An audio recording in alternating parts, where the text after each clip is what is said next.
We will now call the Plan Commission meeting of February 28th, 2023 to order. Roll call, please. Carrillo here. Chinsky here. Lorick here. David here. Goldani here. Seifert here. Chandler here. Okay. Approval of minutes from February 14th, 2023. If everybody take a moment to review them, and if there's any discussions, questions, omissions, or errors, please feel free to take the floor.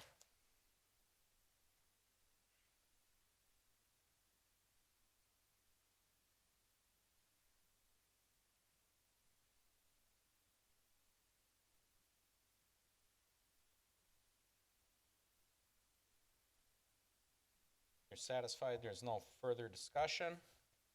Motion, please.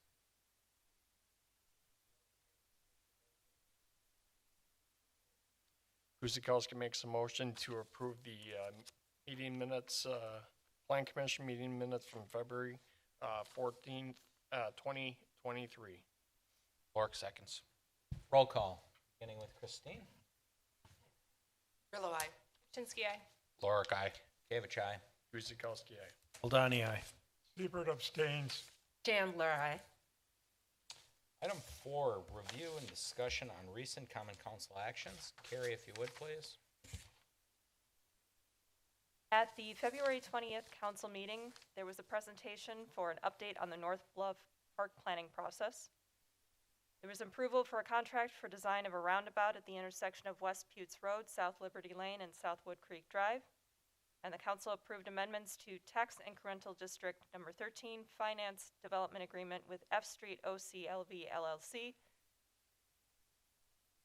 Also, Tax Incremental District Number 13 Finance Development Agreement with F Street OCLV NT LLC, which is the townhomes parcel. And Tax Incremental District Number 13 Finance Development Agreement with OCLV MF2 LLC as a parcel, all for Lakeshore Commons. Mr. Mayor. Thank you, Carrie. That will get us to item 5, and that is a review and discussion report on recent Board of Housing and Zoning appeal actions. There were none currently. Item 6 is a review of the report and recent quarterly Parks and Recreation Commission actions. Our next report will be at the end of the month, next month, March the 28th, which will get us into old business. Item A is a plan review. Submitted by Sean Phelan, DTS Mixed Use LLC, on behalf of Hand and Stone for modifications to the north windows for the Hand and Stone tenant space at 7978 South Main Street. Carrie. Thank you, Mr. Mayor. This was held at the February 14th meeting in order to give the applicant and their representatives an opportunity to respond to some of the questions that were raised. So just as a review, this is a building modification request, and it is for the window covering for the north windows. On the north elevation, it's about 250 square feet, not the full length of the windows, but a significant bank. These are subject to the Drexeltown Square General Development Plan and Regulating Plan. On the screen right now is what the storefront currently looks like, actually under the old tenant. This is the proposal that we discussed. There were some options for the window covering in terms of different images. The alternates that were described at the previous meeting included these 8.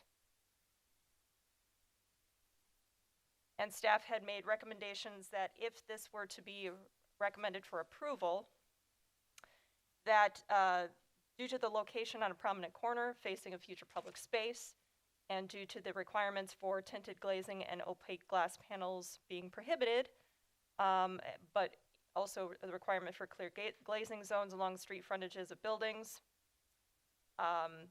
The recommendation by staff was for a generic covering, if this were to be approved, to avoid advertising and to be sensitive to that public space that is right on that corner.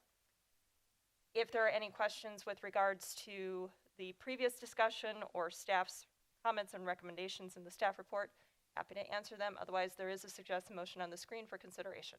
Mr. Mayor. Thank you, Carrie. Before we go to the commission, is the applicant like to say a few words? You got to be on the mic, sir. Name and address. I'm Kelly Hanaway. We're the installer for the signage, so I'm representing the client in this case. looking at the building. Yeah, I guess the way we were looking at it, and the client is very flexible, you know, whatever needs to get done. It's not just about the building, but the look for the community, to look at, you know, the back of construction with insulation. That's kind of what you're gonna look at without any graphic on there to kind of filter that out a little bit. We just thought it'd be more attractive, but at the end of the day, you know, whatever you guys recommend is fine by the client. But, you know, the thought was it would look a lot more professional, a lot nicer, a lot cleaner, neater. And there doesn't need to be branding. As a matter of fact, they've even suggested if the Oak Creek wanted to have some type of messaging there, directional wayfinding, whatnot, as part of that, that would be fine too. They just think it'd be best if we could just hide the construction that's behind the glass, because it's right up against the glass.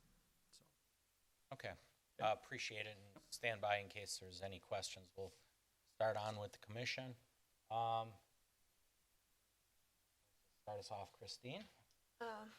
So I think we talked about this in the previous meeting. So when you said like a transparent or some sort of other shading, what did you mean about that? What example, I guess? I'm not quite clear again.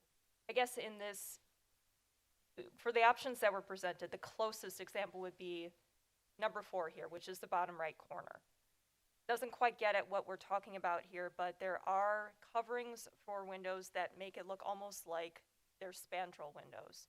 So not entirely opaque, but kind of have that slightly, almost like it has a texture to it. Gigi's Cupcakes is probably one of the examples that comes to mind, where on the parking lot side for their office, they installed that kind of a window covering. It just kind of makes the window look not like there's something necessarily on it, but almost like it's just a colored glass, if you will. Some of the examples are, well, on the building here, it's more of a green tint, not necessarily saying it has to be that color, but just something that it just makes it so that you can't really see into the building, but it still reads as glass.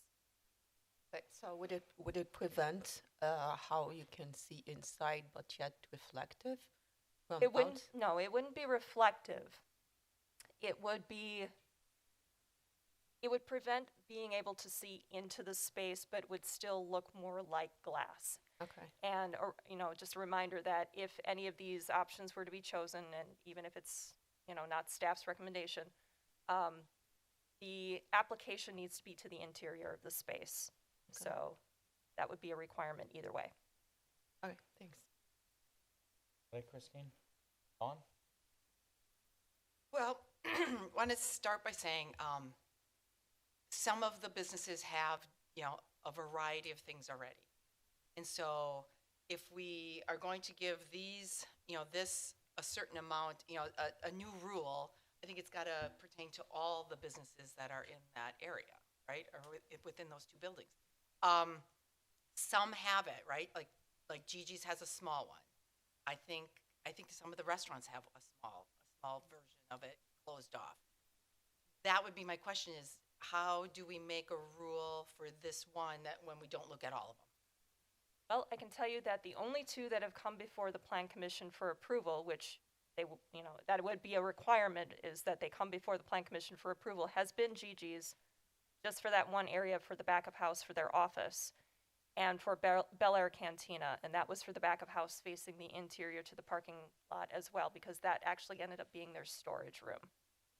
Right, and that's a photograph, I think. Yes, it's a graphic image of, I think, like a beach scene. And Those are the only 2 that have gotten approval. Anything else that's been put up has not necessarily been put up with authorization.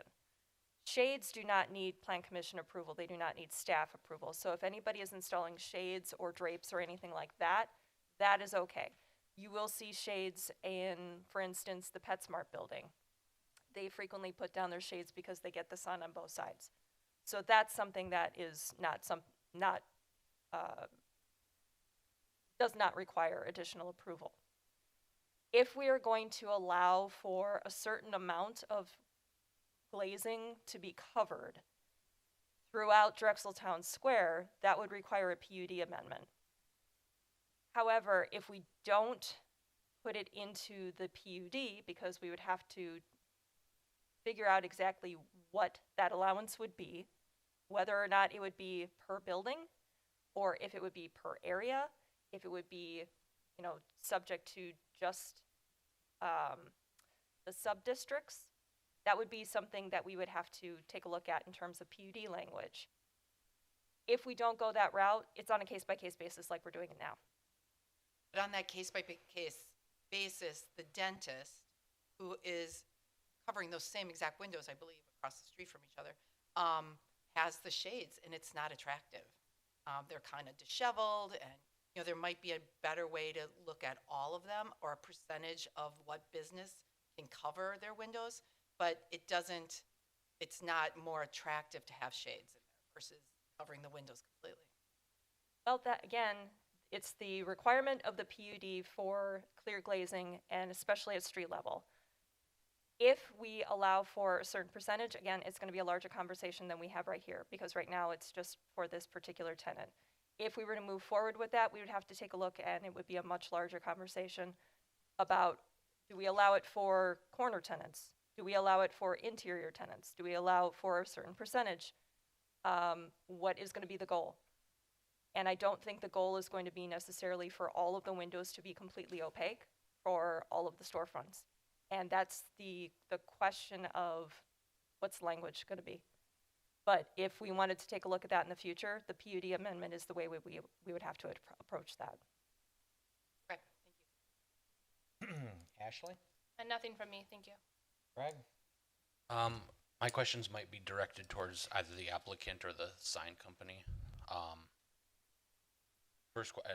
No offense to whoever designed these pictures. I'm not necessarily targeting the pictures, but I do not like the idea of covering all the windows in vinyl. One of the conditions is that it must be installed interior. Is there access to the windows from the inside to install that on the interior? Yeah, there would be access, but once it's installed, you could not get back to it again to service it, or if there were like shades, you can't close them and open them. There's a drywall right up against it with no room. You can't get back there any longer. Okay. And without something, I'm not saying this in particular, but without something covering the windows, what would somebody walking down the street see?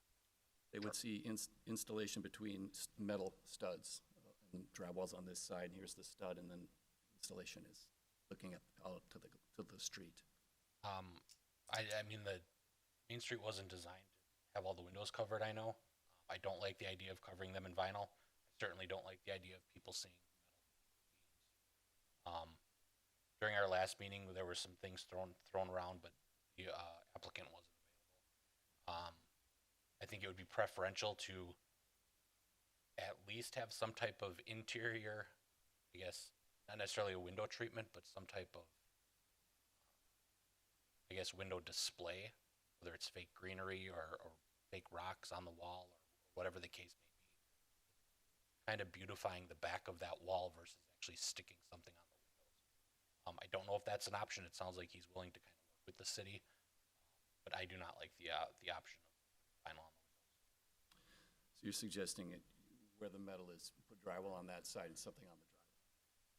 Yes, Between well, that I and mean, the something, I've seen windows, obviously, I don't know if there's enough space to actually put a display there, but I've seen windows treatments in other areas with fake greenery, fake grass, fake stone veneer type things. Anything to make it look nice from the inside, but not to cover up the windows. That would be my opinion. Chris? I would agree with Alderman Lorik. Okay. Don? One of the ideas were thrown around was turning those windows into a Display case. the display case. The idea of either having to cover it from the outside or in the inside and never to be reached again is, to me, we can't do that, because if you do it in the inside and if it starts peeling off, something happens, you can't get to it, that's going to be a problem. And then the outside, it's just going to get dirty, over time. The display, turning it into, I think, a display, or you push that wall back a little bit, you drywall the back side of it, and have some kind of display on the wall where it can be changed and maintained. Those are my two suggestions, and you nick the coverings altogether. Okay, Fred? I kind of agree with that. I'm a little scared of covering the windows and making it permanent because of the problems that you could have with time wearing them down and you can't change them or fix them. I really don't have a definite answer for covering the windows at this time. Dossie? I do have a question for the applicant. So, can you share information on what the plan was for maintenance of this graphic cover? No, to someone's earlier point, I don't, I think that, you know, we put up a lot of second surface vinyl, and it is relatively maintenance-free, but eventually it will fail. It will, and I don't think that there's been a plan necessarily to you know, think through that exactly. I mean, when I say it would fail, I mean, we warranty 7 years on vinyl to be on, you know, to be up. But I don't think there was a plan thought through to service that, no. There's no access panel, if you will, to get through there, built into the wall, no. Thank you. Okay, no further comments, I'll take my swing at it. First of all, let's make it perfectly clear, you're not gonna have an unfinished wall exposed out on Main Street at Drexeltown Square showing exposed studs, electrical pipe, or insulation. It's just not happening, you're not gonna get occupancy, it ain't happening. Unfortunately, the contractor, whoever came in, designed these plans, did not look at the Drexeltown Square PUD. It clearly states that these windows have to be there, and they have to be translucent or a non-opaque. Let's leave it at that. So the graphic's really out, and I really don't have a lot of interest in reworking the whole PUD to figure this out. Now, I don't like, as Dawn pointed out, I don't like the look of the dental office either. I went there, and after a number of years, they're ill-maintained, they're just as she said. They're in bad shape. Dusty, they don't look good. I would agree with some of the commissioners. I would, again, you ain't gonna like this, I'd bump that wall back. Right now, it's sitting approximately, I went there, a few inches off the window. If you push that wall back another 6 inches, you'd probably have enough accessibility to have a side opening for somebody to get in there and change a display. Or you could be creative, do drywall, and have very positive, clever sayings in there. Like, you know, massage is a good thing and it relaxes you. Whatever the deal is, have a good day. I really think we should get together with staff and rework this. I don't want to engineer this here on the fly. This isn't the appropriate venue to do it in, but I think we need a little more time with staff because this is going to set a precedent. And as Dawn pointed out, whatever happens here affects the rest of them. We did not build this. I know this is a difficult pill to swallow for you and the franchisee, but it's important we get it right here and we maintain our standards. We realize things are going to come up, and this is a business where privacy is needed. I understand that. A massage business, you definitely need that. But we can figure this out. If that's the way the room's designed, that's the way it is. If you go back to whatever Carrie was showing when it was Performance Runners, they had a mannequin in there displaying their stuff. You could even put access panels within through the drywall and have shelves in there and change it out and whatever you showed with towels and stones and put them in there. So, yeah, yes, please. That's a good point. And I'm just so I'm clear, is it permissible for the client to finish that wall off? And, you know, you can certainly you can put vinyl on the drywall, which is now off the glass. Is that permissible? I'll defer to Carrie for that because as long as it's not let me just defer to her. She's smarter than me when it comes to this stuff. I would say that staff would want to see some kind of a graphic before we make that kind of recommendation, just to make sure that we're not running afoul of the rest of the PUD, but conceptually, we would be open to looking at that. I think we can get past go on this. I think we just need a little more time. Thank you. So, with that being said, I think obviously the recommendation is not going to be what's read on the paper, and we'll look to hold date of. It would be up to the Plan Commission to determine a date if you wanted to, or you could just hold it until the applicant is prepared to bring it back to the Plan Commission. Let's do that. Let's not paint ourselves in a corner just in case they're not prepared. How's that? Okay. So a motion to hold? Yes. Correct? Clark moves to hold item 7A. Till Seifert applicant's seconds. ready. Okay. Roll call, please, beginning with Dawn. Grillo, aye. Jinsky, aye. Lorick, aye. Gavich, aye. Guzekowski, aye. Oldani, aye. Seifert, aye. Chandler, aye. And I. Okay, sir. Just get with staff. I have total faith in them. We'll figure this out forward. That will get us to 8A.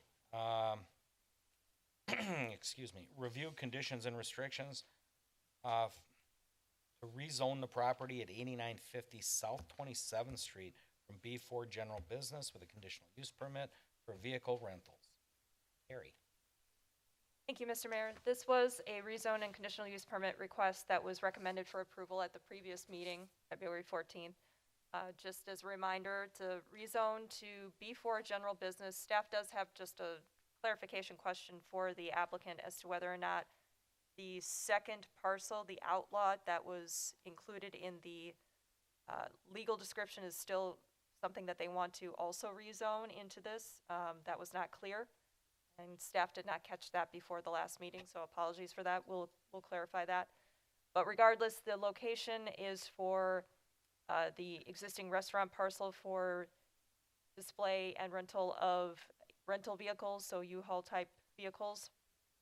No change to the existing retail business. This is the concept plan that was discussed at the last meeting, and we are going to be looking at conditions and restrictions based on that. So if everybody would follow along, basically section 2, H in particular, requires a landscaping plan and screening plan must be submitted for review and approval by the Plan Commission prior to the commencement of operations for the rental moving vehicles. All of section 3, which are site and use restrictions, maintenance and operation requirements, are related to the rental vehicles. So uses are allowed per the B4 General Business District, these conditions and restrictions in all applicable sections of code. A maximum of 4 rental moving vehicles shall be allowed on the property in striped and designated stalls outside of the 50-foot restricted area along 27th Street in the location approved by the Plan Commission as part of site and building plan review. All vehicles shall be currently licensed and operable. No rental moving vehicles shall be parked or displayed outside of the area approved by the Plan Commission except for rental moving vehicles actively in transport or in the specific act of rendering a service. Any rental moving vehicles returned by customers shall be moved to the designated parking area during regular hours of operation or by the beginning of operation the following business day for rental moving vehicles returned after hours. Rental moving vehicles shall not block or hinder required fire department access routes, hydrants, or building FDC. Landscaping and screening shall be required for all sides of the rental moving vehicle parking area to meet local code requirements and shall be included in the landscape plans to be reviewed and approved by the Plan Commission as part of site and building plan review. There shall be no outdoor storage or rental of trailers, equipment, merchandise, parts, supplies, or any other materials on the property. 1 after-hours secure drop box shall be allowed in a location approved by the Plan Commission as part of site and building plan review. Hours of operation for the rental moving vehicles shall be between 10 a.m. and 5 p.m. No additional exterior signage shall be allowed for the rental moving vehicles. The rest, with regard to solid waste collection units, snow collection, or clearing rather, that's all standard language. Under section 4, parking and access, parking of rental moving vehicles shall not occur within the 50-foot restricted area along South 27th Street per CSM 7325, reference to section 3 above. Parking is restricted to 4 stalls for rental moving vehicles and striped and designated stalls in the location approved by the Plan Commission as part of site and building plan review, reference to section 3 above, and then parking and shared driveway access per code. These conditions and restrictions and plans approved by the Plan Commission.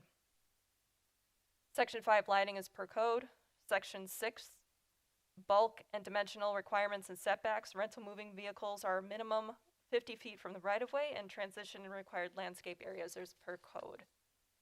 Finally, Section 8, under duration of conditional use permit, limited in duration to 2 years. Now, that is up for Plan Commission discussion, if you wish. If not, that will be what will be presented to the Common Council should this move forward. Mr. Mayor. Thank you, Carrie. Before we go to the commission, applicant, would you like to say anything or just wait on questions? Need your name and address, sir. My name is Fahim Ajmeri, 8950 South 27th Street, Oak Creek. Happy to answer any questions you guys have. Okay, very much. Straight to the commission then. Is there anybody else wishing to speak?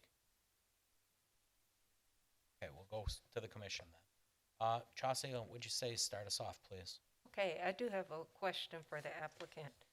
So it's been identified that there will only be 4 stalls needed, meaning 4 active rental vehicles. So if there is a need for more, where would they be on the grounds? Where would they be stored on the grounds? So at this point, we're just restricted to with the U-Haul, and we limit them to just get 3 vehicles at a time and not more than that. And if there are more than 3, then it goes to somewhere else, to other facility of the U-Haul. So that way we don't get that vehicle in the property. Thank you. Fred? I have a couple questions. Number one, what type of vehicles are we talking? Are we just strictly talking a car, or is a truck involved? Give me an idea of. It's a moving vehicle. It's a basically help for moving I think it's more like a 10-footer, or if I don't know whether you understand the model of a U-Haul. It's basically 10 to 15-footer vehicles, what we're trying to have it there for help moving the stuff. Okay. And then do you service these vehicles at all, like changing oil and so forth? Or is Everything is done by U-Haul facility. We don't do nothing. You don't have any And of that they service? corporately maintain very nicely. Anything Okay, happens but- to them. No services provided at the facility? No, sir. Okay. Thank you. Don, you're up. I have no questions. Chris? My questions have been answered. Greg? At the last meeting, it didn't sound like the owner planned on having trailers or vehicle towing equipment. Is, in the conditions and restrictions, it says 4 stalls for rental moving vehicles. Does that include trailers, or should we add trailers to? Trailers are not allowed. No. Okay. Thank you. No questions, thank you. On. Nothing for me. Christine? Nothing for me. Okay. My questions were answered. Good questions. Everybody got it all down there on the right side. So, if there's no further discussion, motion, please. Guzekowski will make a motion that the Plan Commission recommends that the Common Council adopt the conditions and restrictions as a part of conditional use permit for moving vehicle rentals at the property of 8950 South 27th Street. Seipert seconds. Roll call, beginning with Ashley. Chinsky, aye. Lorick, aye. Gavich, aye. Guzekowski, aye. Goldani, aye. Seipert, aye. Chandler, aye. And I. Grillo, aye. Okay, moving right along, 8B is a review of a preliminary subdivision plat submitted by John Corey, Switchback Enterprises for the Edgemont Estates Thank you. Edgemont Estates single-family residential subdivision located at 10670 South Nicholson Road. Carrie? Thank you, Mr. Mayor. This is a preliminary subdivision plat, and this is for the property at 10670 South Nicholson Road. This is for essentially 14 single-family lots for development. There are 4 outlots for environmental preservation, wetlands, floodplain, and stormwater infrastructure. And there is a dedication of a public street, and that would be proposed to be Edgemont Drive. As proposed, the lots meet all district requirements in terms of dimensional standards. And we are going to be going in sections since the preliminary plat is a little bit dimensionally difficult to display. So starting at the top here, the beginning of the, well, actually the terminus, if we will, of the public street is at the outlot and lots 8, 9, and 10. Outlot 1 contains floodplain, it contains wetlands, it also contains primary environmental corridor. So outlot 1, with the exception of a stormwater pond and some stormwater infrastructure to go with that pond, will be a conservation area. There is also a requirement that is noted on the preliminary plat itself that there will be a fence to delineate the primary environmental corridor area with maintenance responsibility by the homeowners association. And the reason that we have that is to ensure that people understand where the property boundaries are so that the primary environmental corridor is maintained, because I don't think many people understand what a primary environmental corridor is. It's actually an area that is delineated and identified and approved by Sewer PAC as being an area that has environmental significance. So that is a protected area. And again, there's wetland and floodplain that will also be protected on the outlots. The cul-de-sac is considered temporary as we do have official map for future public streets going through the area. The connection point would be through to the east, should those parcels develop in the future. So the temporary cul-de-sac is until those parcels would develop. Moving now to the center, or the most lots for the preliminary plat, these are all single family again. They're roughly 12,000 to 14,000 or 15,000 square feet each. On the west parcels, so parcels 1 through 7, there will be a 50-foot tree preservation easement. And that is identified on the plat, and staff has made a recommendation that a formal recorded easement be presented and supplied with a copy to the city. There are private storm easements throughout, and they are in between certain lots. Those private storm easements will also need to be recorded with the maintenance responsibilities between the 2 lots.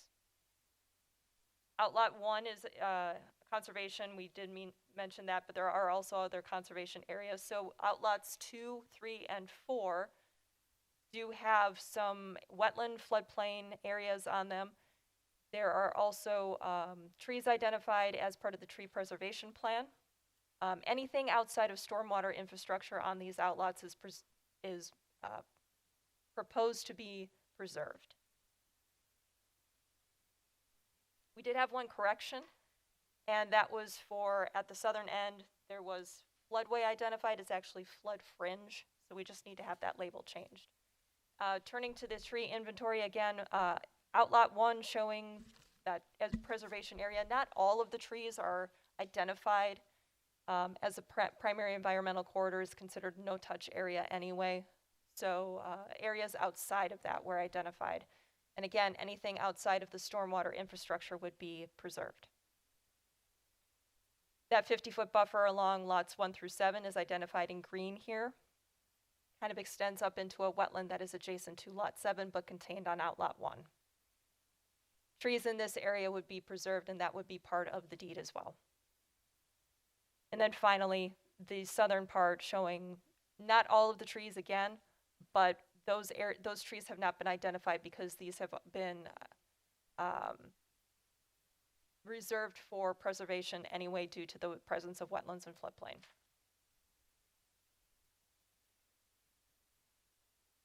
Any stormwater, any drainage, all civils, permits would have to be approved through engineering and utility for all of the infrastructure as well. Development agreements for all of the public infrastructure will have to be coordinated once the preliminary plat has gone through the approval process as well. There is a suggested motion in 2 parts for approval on the screen for Plan Commission consideration. Mr. Mayor. Thank you, Carrie.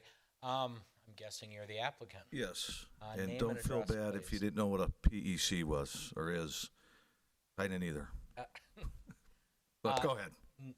I need your name and Oh, address to begin with. John Corey, 7101 North Seneca Avenue, Glendale, Wisconsin.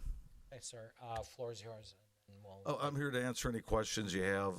What we want this, I want to thank Carrie and her staff for working with us. It took a long time to get here. This subdivision is going to be all natural.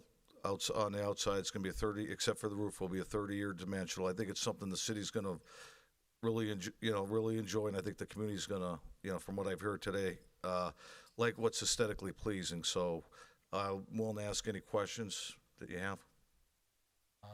Before we go to commission, I'm not sure if all these people were here for the window treatments or maybe this item, so I'll invite the public up. Is there anybody in the audience wishing to speak on the subject of 8B?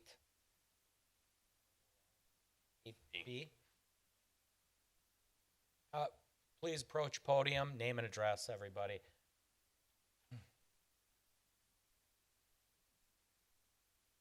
My name is Brian Lewandowski. We live at 10524 South Nicholson Road. He's right behind. We're right by the creek, actually. Okay. I mean, one of the questions I have is, like, right behind us, you said it's like a 50-foot, is that like a buffer zone? Got to be on the mic, sir. So just kind of trade off, or you can sit down. Why don't you sit at John? Why don't you sit at the table and use that mic? Okay. Okay. Also, can I just show you some pictures? Sure. 'Cause I just want to show you because.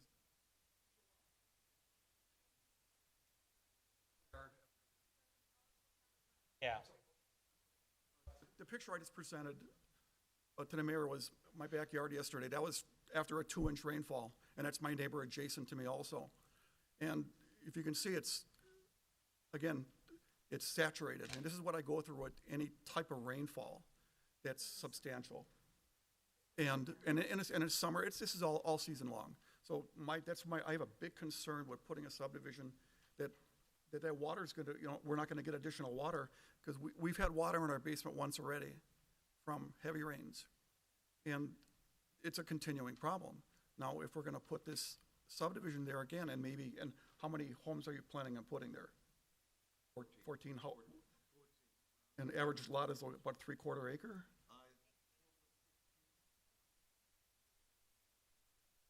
It's going to be 12 to 15,000 square feet is the lot sizes. They vary.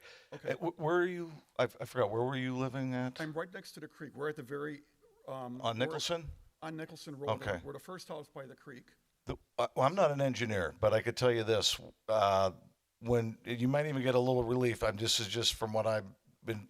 This will actually be properly engineered now. From what I understand, this is the second time I'm doing this Right. 'Cause subdivision. We were here. It's actually last time my brother-in-law was sitting there, Wally. So. Oh, Wally was a good man. Yes, he was. So I got a lot of advice from him, and I learned a lot from the last time. Anyhow. Yeah, so I'm a little familiar with it, and I think the engineering part was one of the things that came up. Now, back from when I was told, the history of this lot was an old onion farm. Right. So there's a lot of water. That's from what I don't plant onions, but from what Mayor Bollinger told me, that it's a pretty flat site. So I could see you getting some issues with water, but now with proper stormwater management, because I'm building a house here. We'll be neighbors, you and me. So, so I feel comfortable about the development. I can only go by what the engineer told me. So John, and as you see, there's a lot of dedicated land here. Which I'm really happy to see that, because last time we weren't doing that. I know it was pretty vague last time what you had planned to do. Well, the rules changed. Okay. To be honest with you. Now that 50-foot section, is that a berm or No, is that actually a drainage that it's going to? I think they want, if Carrie this is what they wanted to preserve so many trees, and that was what the environmentalists had recommended. I mean, It actually looks like they're gonna install 3 sewers there going through that 50-foot easement, and I would imagine those are gonna tie into storm sewer. And that's. the yes. west- the Yeah, I mean, west- that's what, and this would all be, like Carrie has said, this is all going to go through, so this won't, through you, city engineering with our engineer to make sure that we get, proper drainage. And the last thing we want is, I don't want a flooded basement either, so, And exactly. Yeah. Again, we're here 25 years, and we're not planning on going anywhere. And so it is a major concern because again, we've already had water in our basement. I've experienced it once. Sure. I don't want to experience it again. So I definitely that's why I have a lot of concerns. Like in Vanner Miley, has anybody taken an environmental test to see what it's going to actually do to this area? Gestra we did a soil testing, is that what you're asking? Work test done for that? Whatever is encompassed on a soil test. We did that back the first time. The soil doesn't change, so we did not, like wetlands, you have to redelineate every 5 years. The soil is what the soil is. So the last time we were around, we used the same soil test from, Okay.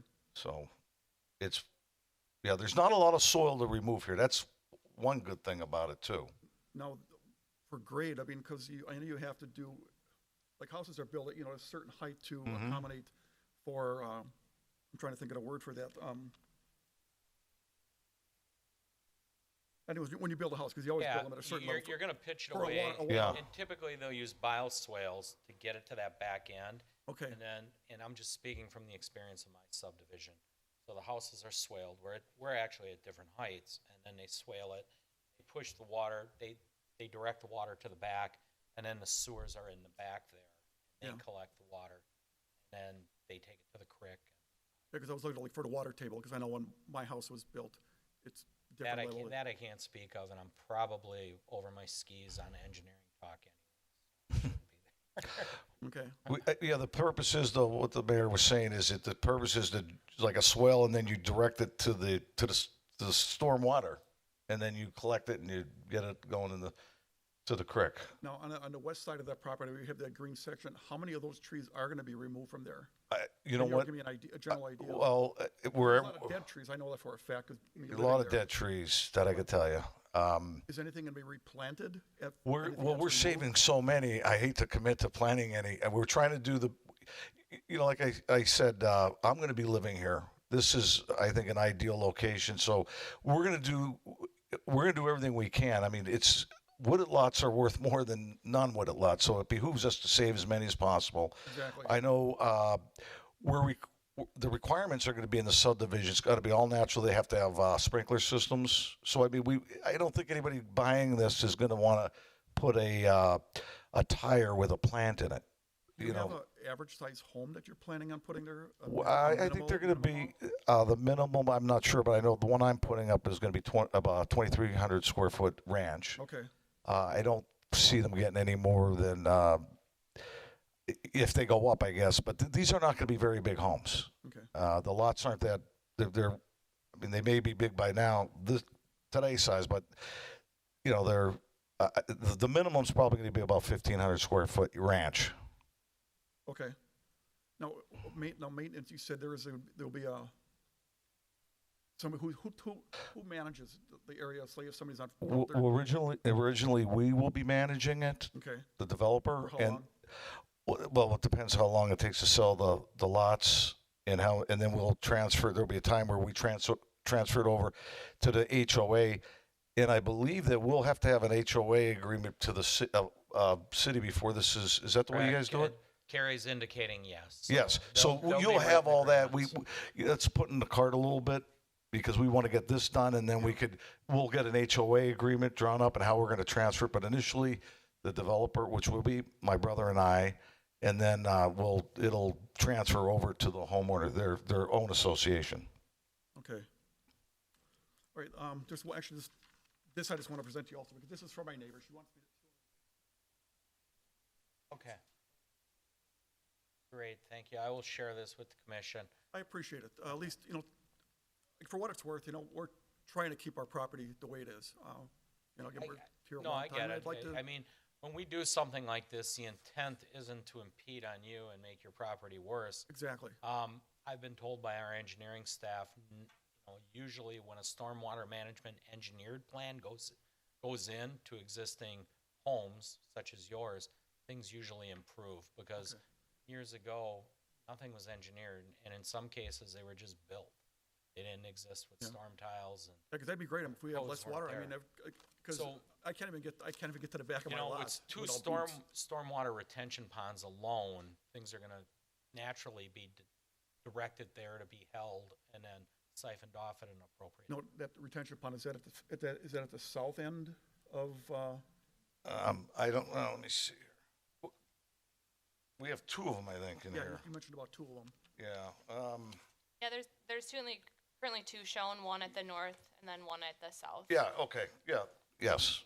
So there'll be two, So the one on the north end of the lot, that'll be next to the creek area? yes. Okay, that would probably be behind me then. 'Cause you said, because that's gonna be a cul-de-sac there, correct? Well, right now they have it as a temporary cul-de-sac, but what I understand, Mr. Lewandowski, is, and maybe Gary, this is a flood, There's a lot of wetlands. right, so I think these have to be 5-acre lots right now, like to the east. But, but anyways, because they have a future road going that way, when it's gonna happen, I don't know. But, so that's why it's a temporary cul-de-sac. We originally wanted a permanent cul-de-sac, but, this is what we, Right, there's a platted road going to the other side. It Yeah. may or may never happen. Okay. All right. Good. That answers a lot of questions, so well, I'd rather talk to you here than there. So, thank you. No, Yeah. in the last time we didn't get a chance to talk, so I didn't have the questions that I had this time, so I was a little more prepared as am I. But, looks like it's, again, water's my biggest concern, It's everybody's, so. yeah. Yesterday was not a good water day. No. For anybody. No, not at all. And it's getting worse as we're going on, so that's the biggest thing. That's why, if this plan works, that'd be great. Okay, So I appreciate it. All right, thank all you. right. Next. Hi, Dave. Dave Kozlowski, 1807 East Elm. We're like southeast of the property from Mr. Curry wants to develop. I have a question about the retention ponds. Don't most retention ponds have an overflow on them? Have what? An overflow? You know what, I don't want to answer that because I don't design I hire an engineer for that. I believe they do, but I'm not, Ashley, you want to speak on this or should I?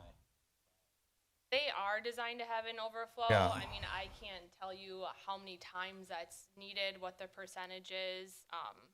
Well, where's that water going to go if it does flow over? Because things are getting a little wetter than they have been 10 And years ago. unfortunately, we haven't seen those designs or plans yet to see where where are the you at intent again? is. I'm sorry, where are you? 1807 East Elm. We're just southeast of your development. So We're gonna you're- come out on Elm. I'm just a little bit east of that. Okay, so come down, you're going east on Elm, right? Right. And then you're to the south, or the south The side? south side. Yeah, that land looks a little low there too, doesn't it? I mean, yeah, you're in a saddle there, right? Right. Yeah. Well, So- that's part of the problem. I just, Where's, but I just, because I'm just if you're draining water into that creek in the back, Mhm. that creek doesn't go through. Well, I'm talking about where you're at, right? You're on, I know where you're at now that you're saying it, because I've driven down Elm quite a bit. I think you're gonna get a I'm lot talking of, about the creek by by the, your property, right by Brian Kateki's land, But- the old pasture. But keep in mind, the retention ponds are just supposed to hang on to that water and then slow it release down. it at some kind of rate based on soil consistency and what it does. Now, in a rain like yesterday where the land Well, can't absorb anything, right. I don't want to get into this 100-year thing because it is getting wetter and wetter. We get it. We have to look at a 100-year thing. We because do, but I would have to really consult with our environmental engineers here on what's appropriate and what they design. They're just not going to put it in on a guess. Yeah. So Because we're again, adding a lot of impermeable surface now, which was all permeable. And we're going to be collecting that water, and that water's going to be going somewhere to the retention ponds. right? You're correct, and then usually, and again, it just retains it and releases it at a given gallon per minute or wherever it is going. And I would think from that retention pond, it will get out to an appropriate place, and there will be an outlet. At present, though, your approximately 12-acre lot there has something like, according to the city, 227 mature trees on it. Not counting all the little ones and the bushes and the shrubs and things like that. Those trees alone remove something like 3, maybe to 7 acre feet of water in a season. So they're pulling that water out of the ground. But we're going to take those trees down, and then that water is going to be collected into a retention pond, and that is just going to fill back into the water table. That's my concern, is the water table in our area is so high that's right now the trees are acting as sort of a stop valve, and it's pulling the water out. Right. There are ways to engineer around that. Because it used to be an onion farm. There used to be any trees on that property years ago. So I'm just saying what the right? I don't know the history Okay. I know the history of the land next to Okay. it. Well, the only thing I have to defer to the engineering. I mean, water is all, like the gentleman, Mr. Lewandowski, we all have concerns about water. And I wouldn't be doing, I mean, I dealt with this engineer before in the past, and, you know, if he tells me, John, working with the city, and I'll say this is going to be a nice development. We wanted more lots than this, believe me. And I think we made a lot of considerations, and one of them was the water. I thought we could at least get 15. They got it down to 14. We got an extra retention pond in there. So I think the city is aware of this situation. I trust that, and I'm Yeah. hoping that, Well, you the yeah. engineers are paying attention to that, because Yeah, if not, well. there'll be hell to raise. So, Well, but it sounds like a nice development. and I look forward to being your neighbor. Same here. All right. Excellent. Next up. My name is Sandra Videns, 1807 East Elm Road, following up on what my husband just spoke of. I'm also concerned about the water. This is my second time opposing this project. I've had a lot of communication with Carrie already concerning last year's proposal. I understand that John Corey has invested a fair amount of money in the purchase of the property and the property taxes that he has paid since the purchase of the property, which I believe was in 2015, and that he is looking for a return on his investment. I also understand that development occurs within the confines of the city code, agency permitting, and regulations and statutes that are allowed. If you look at what was up there previously, the tree inventory, there are a lot of mature trees that will be cut down, although Mr. Corey has said many will be preserved as wooded lots are more valuable. And that the homeowners association will be responsible for the care of that land. I want to point out that homeowners associations aren't always in the best interest of nature. There's a retention pond on Shepherd Avenue where the homeowners association in the last couple years has recently decided to continually mow down the native vegetation around that pond. That included a lot of wildflowers because they thought it obstructed the view of the pond and decreased the value of their property. So homeowners associations can't always be trusted for the best interest of the trees or for nature. The southeast corner of Oak Creek is particularly troubled by surface water issues. The proposed plat map is using FEMA floodplain lines from 2008, and as we all know, the weather has changed significantly since then, with more extreme weather events taking place. So I question whether those lines can still be accurate. We are organic vegetable farmers, and we have had to take part of our land out of production since 2008 due to flooding and standing water issues. Also, the wetland areas will be asked to absorb more water from drainage from impermeable surface. A new concern about the wetland areas is that there is a proposed sanitary easement going through one wetland area. How will that displaced wetland area be mitigated? Another new concern is that the storm ponds have been added to the plat map.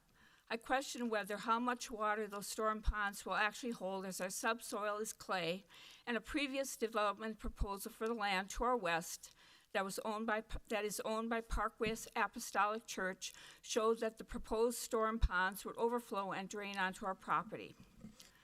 Another new area of interest is that the proposed sanitary sewer will connect to the south side of Elm Road. Elm Road between Nicholson and 10th Avenue only has a stormwater system, and all the houses rely on septic systems. So what will that sanitary sewer connect to? On our property, the water table is usually 12 to 16 inches down, and we are not floodplain nor wetlands. When the stormwater system was installed on Elm Road, the water table was lowered by pumps located along the entire length of Elm Road. That pumping went on for over a year. How are basements and the water and the sewer systems going to be installed given the high water table and the water issues that currently exist? I thank you for your consideration. Thank you, Sandy. A lot of questions in there, a lot of engineering questions I probably am not capable of answering. You know, they will go with modern drain tile, sump pumps, the discharge, basements and what have you. But again, the engineering, the way they go, they're gonna have to redelineate where all the wetlands are anyways. They just can't build off of that, and I believe John went through that again. Yeah, we had it redelineated.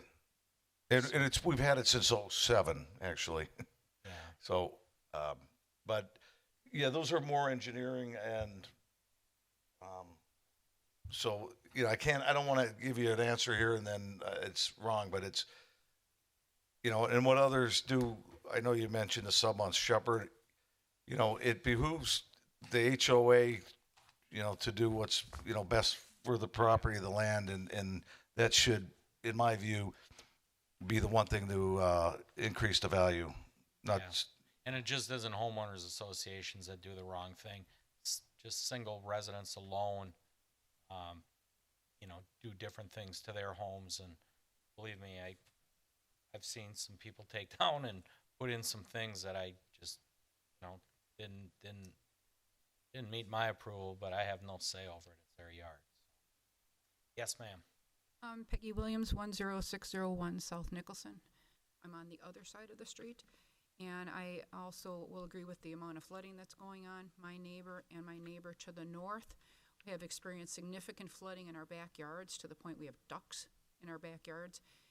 The water flow, I've had to create a ditch between our 2 yards to allow the water to flow into the culvert, and it tends to get backed up going north because it is getting plugged up and not going into that creek.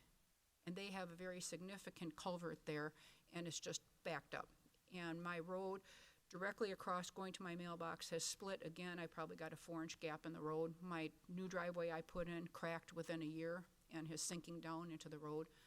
I've mentioned to my husband, I said, I don't know, this past year, it's like the backyard has just disappeared. It just keeps going down and down and down. I said, I feel like we need to bring in several yards of dirt because my backyard is disappearing. My front yard is just sinking down more and more due to the excess water.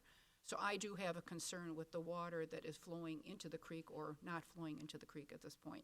And I don't know what repercussions are going to happen with the subdivision going in there to not absorb whatever is getting across the street. And then one other item of interest is I would recommend that there be a stop sign put going north on Nicholson at Elm. We can make note of that, and not really subject matter Yeah, here, but that's but now you're important. in the minutes, so, could I ask you to email me that? So once I get it in email, I'll remember, and then I'll bring it up to our Department of Public Works Board. That And would they make those decisions. be helpful. Okay. Okay. Thank you. Great. Yes, sir.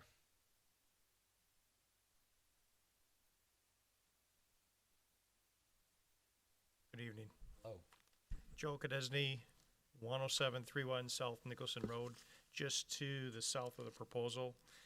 Really, my only concern is, which everybody has kind of beat to death, water. We know water's not our friend for the most time unless you're playing in it. I'm just gonna give you guys a couple pictures here. Sure. This was actually taken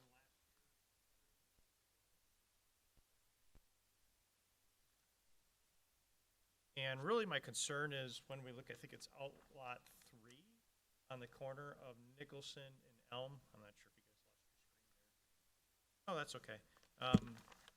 So Outlot 3 for everybody that was looking. Here's Nicholson. Try to stay on the mic if you can. Yeah, please, Nicholson sir, and Joe. Elm. That really, for us, the water flows north, and then it crosses underneath the road, and it goes into Outlot 3. Our biggest concern is the outlet. And my neighbor that's lived across the street, Kerry Schmidt, some of you may or may not know him, he's an excavator for 30 years.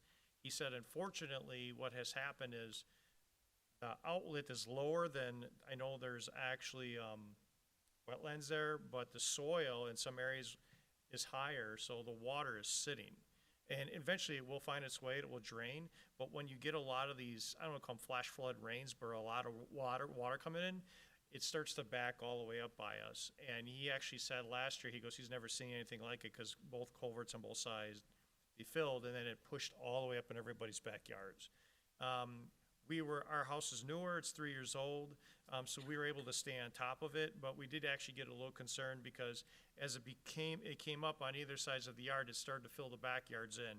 It was a lot of water. So really the question is, and it's probably for the engineer because they're gonna do the whole grading plan, is there any type of improvements that are gonna be considered to be made so that that pipe that's low, without obviously messing with the wetlands, and I know it's also gonna flow behind property, are they gonna do anything with that to improve that as part of the plan? You know, I'll kind of take that. It's probably not within his purview because it's on Nicholson Road, and it's they're gonna hate me for this, but it's probably more the city engineering's part. And we really have to take a look at that, and Ashley can attest to this. I go wandering through engineering a couple times a week, and I always have all sorts of questions. I will bring it up for them to go out there and explore this, not just because we had this giant rain, but, you know, you people ain't lying to me. You got this problem going on, and it's getting worse. So maybe there is something, and I know you guys are mostly culverts in that area. I'm not super familiar with it. I usually get to about Oakwood. I don't always get past Oakwood there on Nicholson, but maybe, for all I know, maybe the water department's aware of this and it's in their capital plan. But I can't answer that for sure, and I don't want to make any guarantees.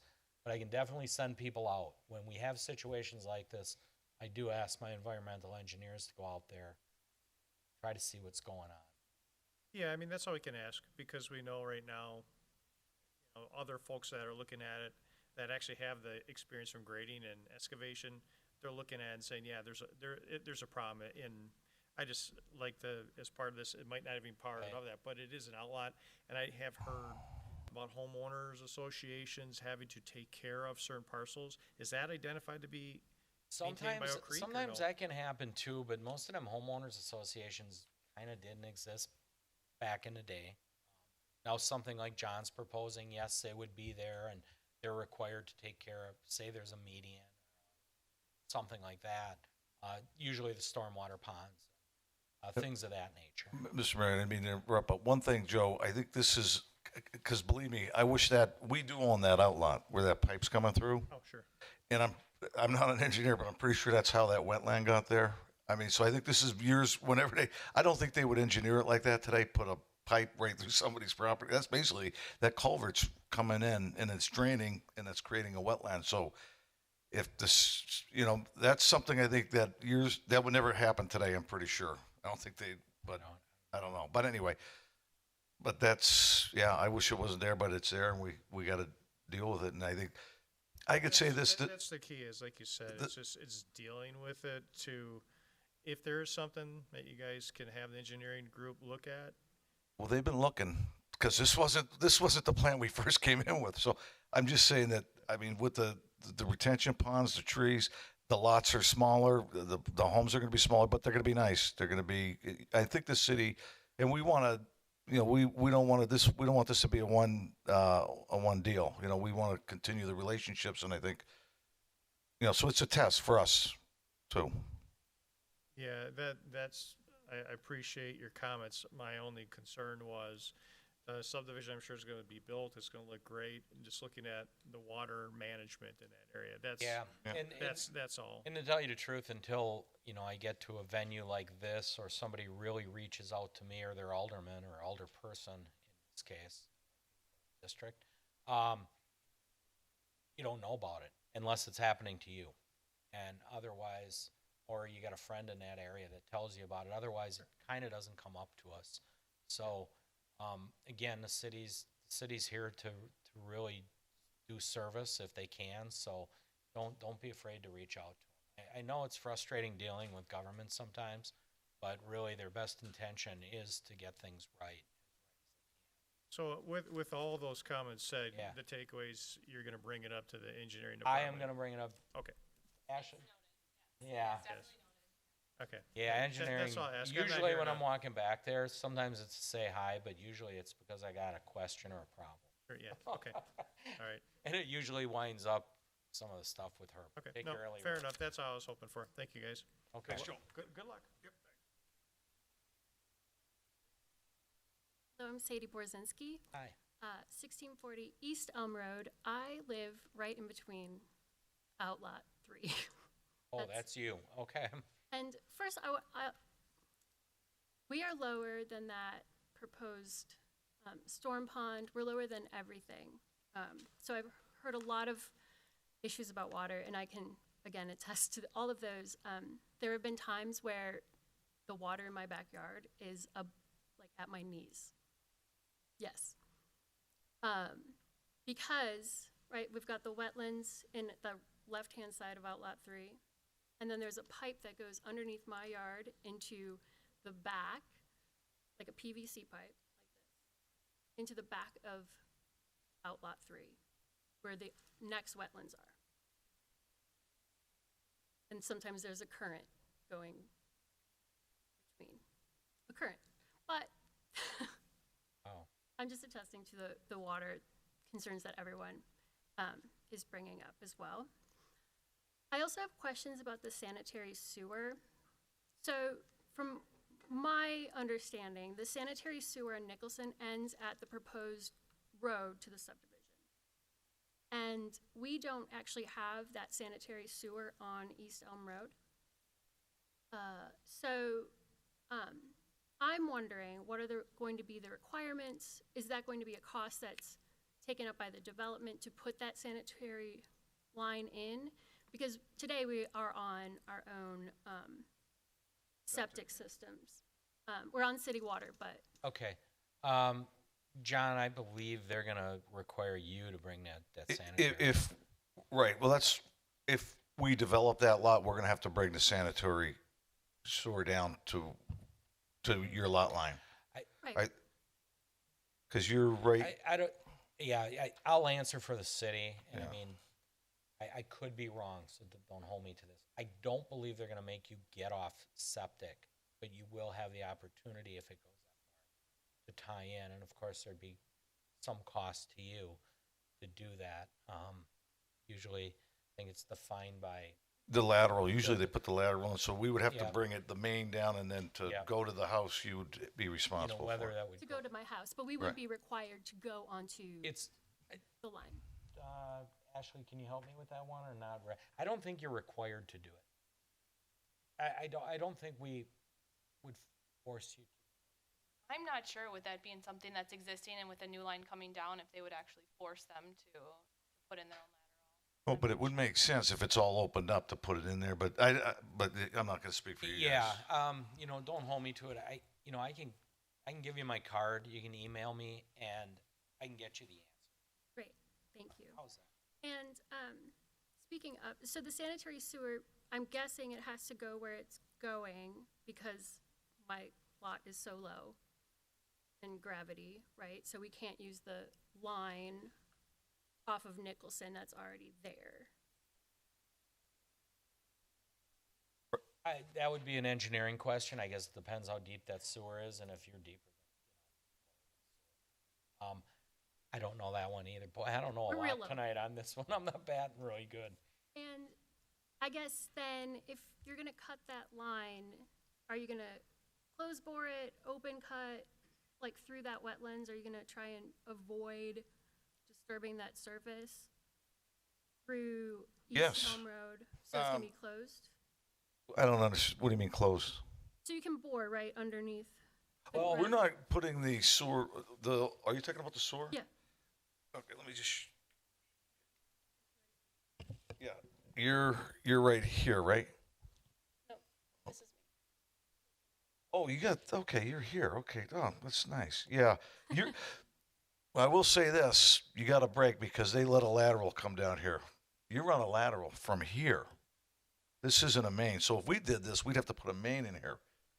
So this is, I mean, yeah, it's a beautiful lot. So you wouldn't be able to come in from this. You would have to wait till we brought it down Elm Street because we own this lot here too. Mm-hmm. Right. So if the mayor, I think, was right when he said, if we want to develop this lot, we would have to bring the sewer down here and then you could hook up on it to it. Right, but you have your Well, we're not putting this in right now because it's cost prohibitive. But we have to, if we bring the sewer, I think we might even have to bring the water down here because she's on a lateral. we have water there, Yeah, but but I'm, it goes, that's a long lateral. So I don't know if you know where, do you guys know where she's located? I got the map, yeah. Yeah, so anyway. She's around the corner, actually. Yeah, but, so I believe you would have to wait till we brought it from Nicholson to here. well, I don't want to necessarily get on I was just wondering Yeah. about the requirements. Yeah, well, But- we're, If you don't cut that sanitary there, how are you, I didn't see it on the map. we're bringing in here. And I'm not sure how the engineering is going, but the only thing I can tell you is we are not, I'm pretty sure the sewer has to come from Nicholson down through Elm. I would think so too, but we would really need Yeah, somebody here yeah. from the water department, Yeah. quite frankly. Yeah, I don't, And then, so what, I just want to go back to something that you just said, that the right side of the lot 3, so the east side, is that for future, for future development, or like you said, it's going to be reserved for preservation? well, part of it is right here, because this is all one lot, so part of this is already in preservation. So if we can get something on here in the future, I mean, this has been future for 15 years. So I'd like to get this going before, we're not even looking at this now. I don't want to tell you no, I mean, but right now, this is not, we're concentrating here and we'll see what tomorrow brings. Sure. And then it's just a thought about the lot sizes and just thinking about how to conform best to the adjoining neighborhood. And then with the setbacks that are required, some of these lots seem like really small. Like I don't see a home, like a new type of home being built on these without. Well, I'll let Carrie do that because we do have minimum setbacks, minimum square footage. And as John said, these aren't going to be gigantic homes. They're going to be actually smaller homes, which is, I know it sounds funny, but a little refreshing because they might be a little more cost effective for folks to get into versus some of the big ones that have been going. Carrie? All of the lots are actually exceeding the minimum lot size requirements for the district. So they do have some, can't really see it on this one, but they do have building envelopes on here as well. So that takes into consideration the setback requirements. I was just, like, lot 1 especially seems really small. And I was just thinking to conjoin, like, to adhere to, like, the aesthetics of the existing structures and neighborhood. Perhaps slightly larger lots.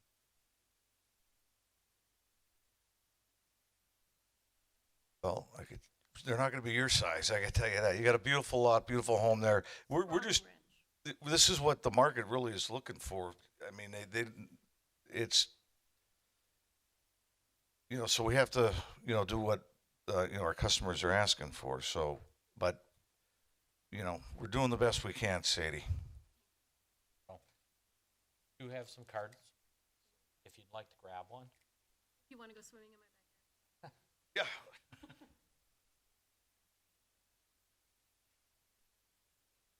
Dave Kosowski, 1807 East Elm. To Sadie's point, I'm confused about the sanitary now. You are or not bringing it down from Nicholson?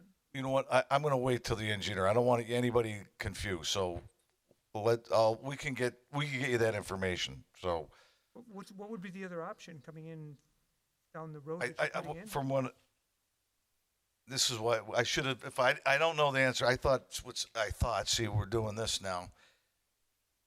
I thought she was indicating that we were going to bring a sewer line from here to here. That's what I thought, and I was saying that my knowledge is we're going to bring it down here. Down Elm, Yes. right. Right.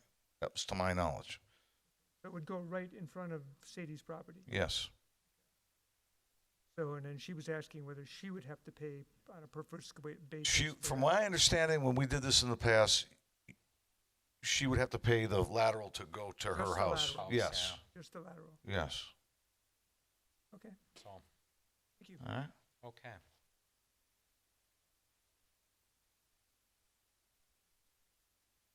Yes, sir. Moss, 2132 West Oakwood.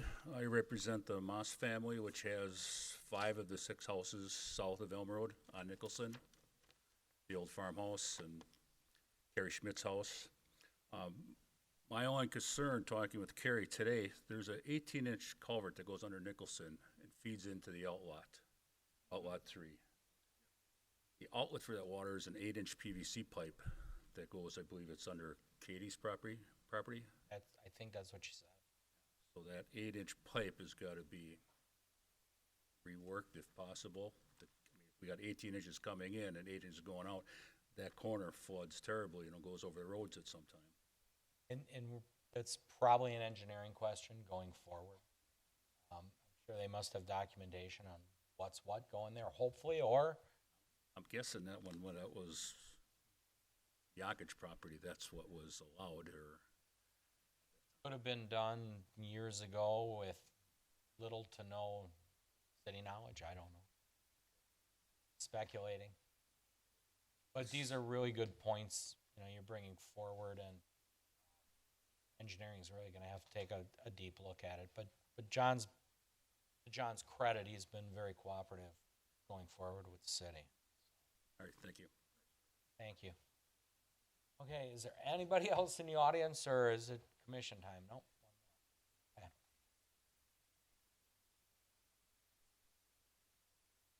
One more here. Okay. Hey, Linda Grace Vanderwall, 10578 South Nicholson. Hate to beat the water issue to death. Again, the water. I'm right on Nicholson. Lots 1 through 7 would be right behind me. And again, with the given water that was behind. The other side, the big concern is the amount of water, because those trees, all that scrub, all that brush back there are hanging on to the water and keeping it out of our backyard. But we've had this conversation before. So that's one issue. Back to the water. The other thing that I just want to ask here, and maybe I'm a little bit confused after reading 99 pages of whatever here. That 50-foot tree conservation area. Although I do have to say that that's probably going to be a beautiful subdivision if you like living in a subdivision. But that's... Don't stop there. Yeah, don't stop there. But that's not why I live where I live. I like where I live. And I like the trees behind me. Setting the aesthetics aside, I'm a little bit confused, and maybe you can explain this to me. I'm seeing a lot of green dots back behind me. And I'm looking at this list. These green dots represent the trees that are staying in that 50-foot conservation area, which my understanding is trees that are 12 inches or around or larger at chest height are going to stay. I think, Carrie, correct me if I'm wrong, everything in the 50-foot zone stays, correct? Except for dead, dying, diseased down trees. Okay. But So these green dots represent what? Because somebody was really thorough in numbering all these trees. so within the green box here, within that easement area, any green dot will remain. Those are the trees that have been identified as meeting the criteria for preservation. Well, looking at this tree inventory up here on the board and looking at where my house is and the 2 green dots directly behind me, on the new proposed property, the conservation area, I'm looking that there will be 2 trees left behind me. Tree number 190, which is a black cherry tree listed as half dead, so I'm guessing that's going, and tree number 197. Out of all those trees, it's all woods back there. It's all woods, and it's shrub, and it's brush, and there's big trees, little trees, but it is all woods. According to looking at that directly behind my property, looking at those little green dots, I'm left with tree number 190 and 197. I don't exactly consider that, one, a good way to retain water, and or two, I don't know how that beautifies any property having 2 trees standing there from the subdivision standpoint looking toward the west, or from my standpoint looking toward the east. I don't see what that 50-foot conservation area does at all for conserving anything. Not.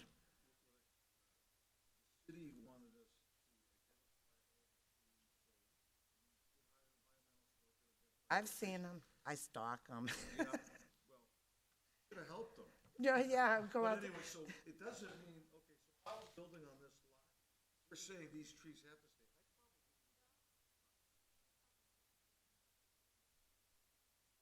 How do I get them on? There you go. There you Good? When it's red, you're good. Oh, sorry about that.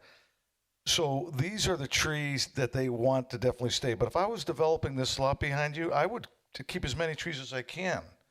I do, it's not that they're just saying we want to know what's out here, and I'm not an environmentalist, but the environmentalists went out there, counted all these trees, and identified all these trees, and we said we will do the best to comply. And some of this made us take a lot away. Some made add So if I was doing this lot, I would keep as many as I could. That's me. I don't know anybody who wants to knock down trees. So so I think it's just they're the ones that they wanted to identify that met those requirements. And you're right.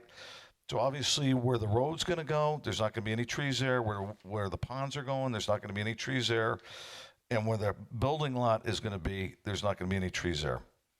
But there will be trees in this development, and this development's going to mature itself. These lots are not that big. There's only so many trees you could plant on them, and I think that's why we started this over a year ago, and it's mostly over water. So I think, I'm not an engineer, but I can tell you they've been addressing these issues as we're going along, and I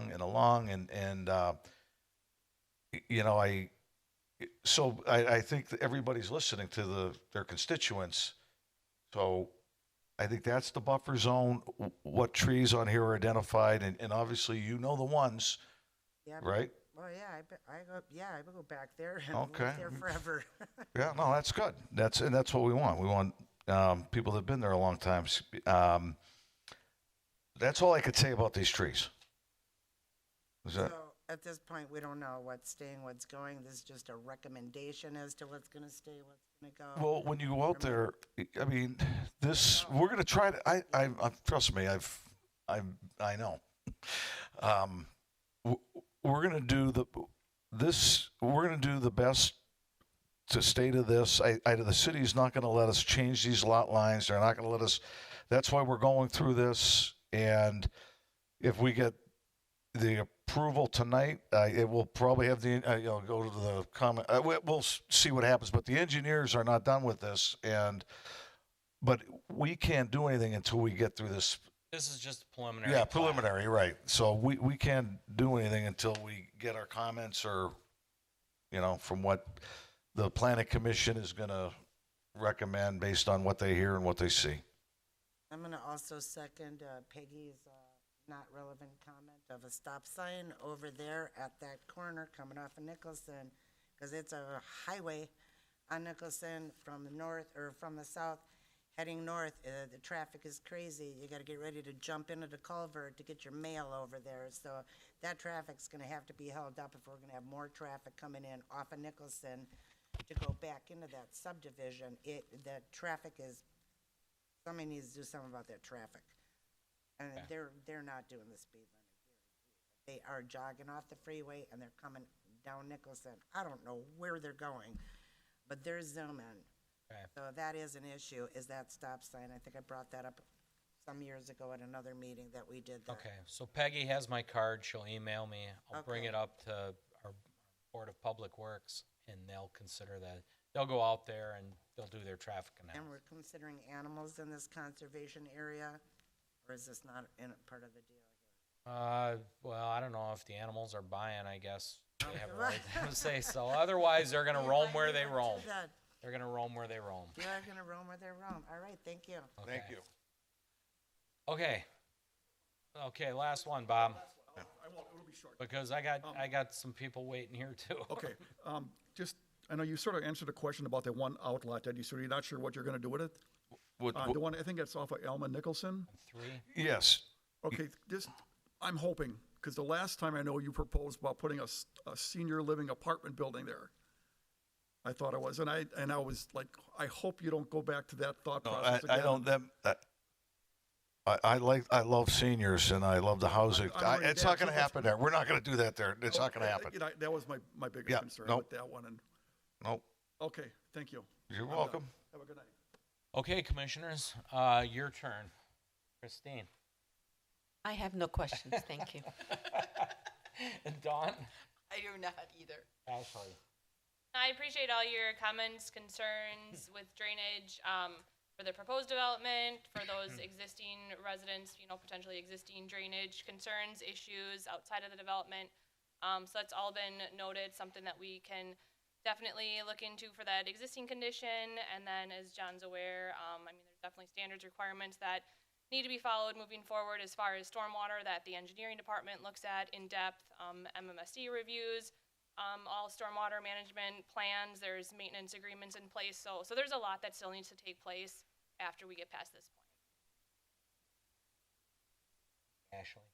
Greg? I don't have anything additional to add. Chris? I don't have anything to add except for thank you for coming out and expressing your concerns, because unless we hear from you, we don't know what's going on. So it's important that we know what the concerns are, and we need to take that into consideration as we move forward. Thank you. Don? No comments. Fred? You've answered all my questions primarily with the stormwater. So that's it. No moving parts. Josie? I do have a question in regards to the tree inventory.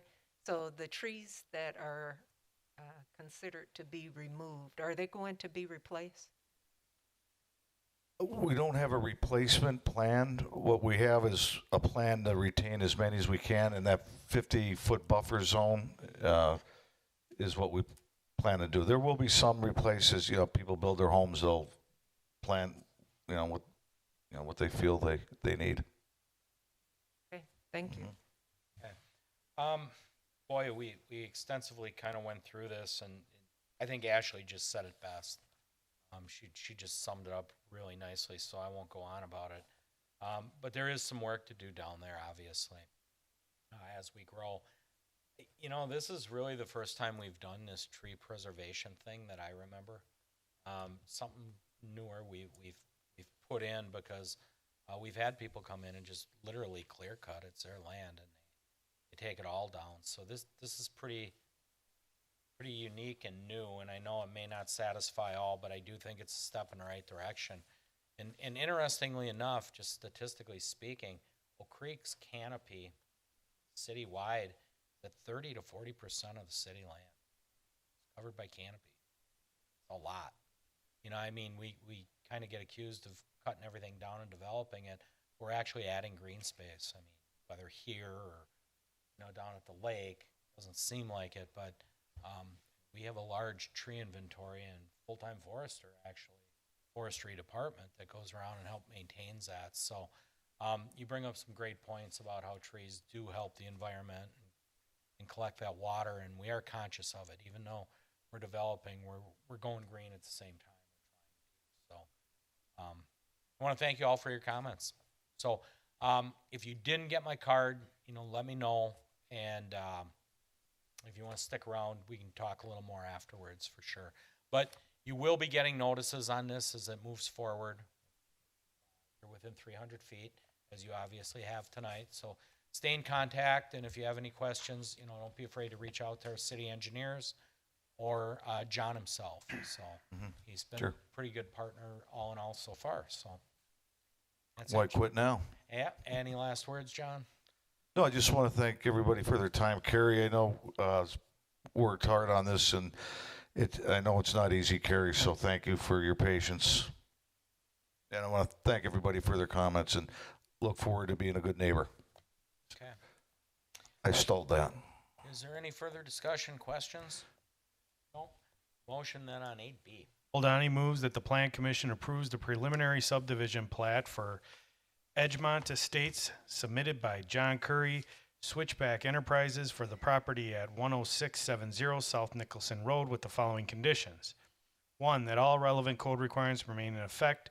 2, that all revisions to the plat are submitted to the Department of Community Development prior to submission of permit applications. 3, that all required development and stormwater agreements and land use building permits are coordinated with the engineering department. 4, that all water and sewer utility connections are coordinated with the Oak Creek Water and Sewer Utility. 5, that all reviewing agency comments, if any, are incorporated as required. Seipert seconds. Roll call beginning with Greg. Lorick, aye. Kavich, aye. Guzekowski, aye. Oldani, aye. Seipert, aye. Chandler, aye. Hannah, no. Grillo, aye. Shinsky, aye. Okay. All right, thank you for everybody that did come out. Feel free to stay through the rest of it.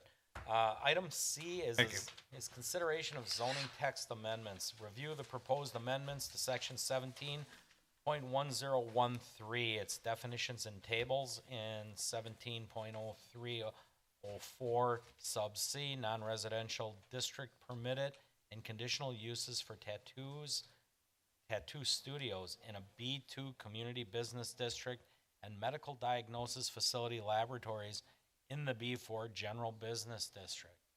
Was you keeping score? Carrie?